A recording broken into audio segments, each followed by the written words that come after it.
Good evening, friends. It is Micah. Just wrapped up 6. We're stuck back by the pool again today. Traffic is pretty bad, as you can hear. They're still driving by up there. But with that being said, wanted to come to you with a quick lesson that's kind of had a personal impact on me this week, and that is what Seth Godin would call your lizard brain, or Pressfield would call your ego. Basically, it's resistance to progress, or that internal conflict that we have. And I know I've spoken to this in the past, but like I said, it's kind of hit home for me this week. And there were a couple things that were causal for that, and doing the reflective piece of it. One was a canceled business trip that I found to be pretty important, and the other was a mechanical issue that was unforeseen that came up that's an unexpected cost. Both are pretty negligible in the grand scheme of things, but were impactful nonetheless. And what happens is when you have those little setbacks, what does that little lizard brain start doing? It starts kind of chattering in the background. Oh, look at that. Stuff is starting not to go your way. You're going to be a failure. You're not going to do it, right? And it kind of slowly starts eroding at your confidence if you don't check it.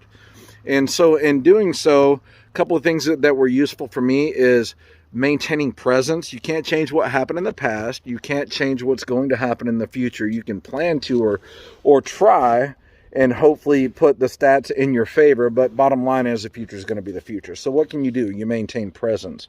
And then I frame the problems. Okay, those two little incidences were minor. How long will they impact you? They're technically irrelevant already. They're negligible. We've already replanned. Things are happening with the truck, yada, yada, yada. And then moving forward. But what kind of happened was, like I said, I let that chattering go on with the lizard brain a little too long. And whenever that happens, I'll tend to look for other outlets. And for me, habitually, one of those has always been social media. And for me personally, everybody's got their different levels of tolerance for things. I'm a pretty passionate person in general when it comes to leaning into my emotions over logic, especially with dumb stuff on a macro scale.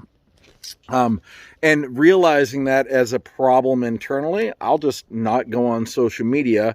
And that has been my modus operandi for months and months and months. But like I said, just for some reason, a couple little setbacks that should have been negligible, and I let my lizard brain get the best of me. So I guess the lesson on the day is check that little dude. And again, we've talked about this before, but it can creep up on you. I feel pretty well versed in dealing with this kind of stuff. And even with that being the case, it still got the best of me. So food for thought, if you're struggling or whatever, kind of bring yourself back to presence and then really do a deep dive and look what could be causing you to kind of have those little doubts and frustrations along the way.